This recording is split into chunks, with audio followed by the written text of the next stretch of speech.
আসসালামু আলাইকুম, welcome back to my channel. আশা করি সবাই ভালো আছেন। আজ আবারও একটি রেসিপি নিয়ে হাজির হয়ে গেছি। আজ তৈরি করে দেখাবো বাদামের কটকটি। বাদামের এই কটকটি দেখে নিশ্চয়ই অনেকের ছোটবেলার কথা মনে পড়ে যাচ্ছে। বাদামের এই কটকটি আমরা ছোটবেলায় মেলা থেকে কিনে খেতাম।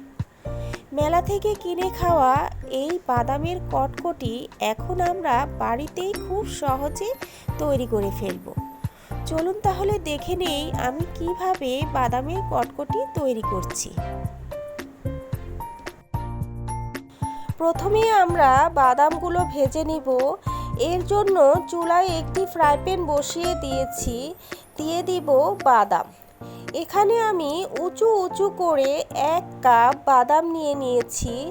বাদামগুলো এখন মিডিয়াম হিটে নেড়েচেড়ে 5 থেকে 6 মিনিটের মতো ভেজে নিব। বাদামগুলো আমার ভাজা হয়ে গেছে। এখন ফ্রাই প্যানটি চুলা থেকে নামিয়ে নিব। অন্যদিকে চুলায় একটি কড়াই বসিয়ে দিয়েছি।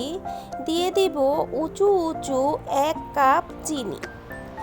1 কাপ বাদামের জন্য 1 কাপ চিনি দিতে হবে।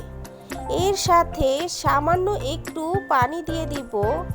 এরপর নেড়ে চেড়ে চিনিটাকে গলিয়ে নিতে হবে। এই পর্যায়ে চুলার হিটটা মিডিয়ামে রাখতে হবে।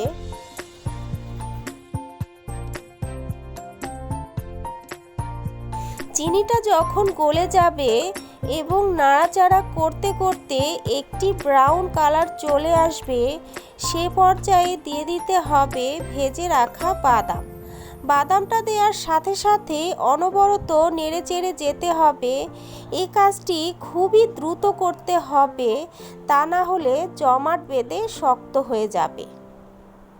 চুলা থেকে নামিয়ে গরম গরম অবস্থায় সেট করে নিতে হবে। এখানে আমি একটি রুটি বানানোর পিঁড়ি নিয়েছি। এর উপরে ঢেলে একটি খুরচুনের সাহায্যে চেপে চেপে সেট করে নিচ্ছি।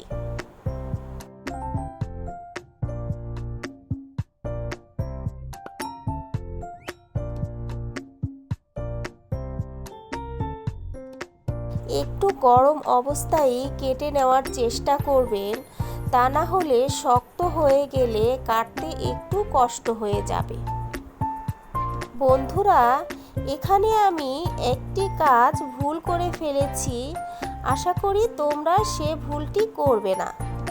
ভুলটি হচ্ছে, আমি যে পাত্রে কটকটিটা সেট করেছি সে পাত্রের গায়ে সামান্য একটু ঘি ব্রাশ করে নিতে হয়, কিন্তু আমি ঘি ব্রাশ করতে ভুলে গিয়েছি।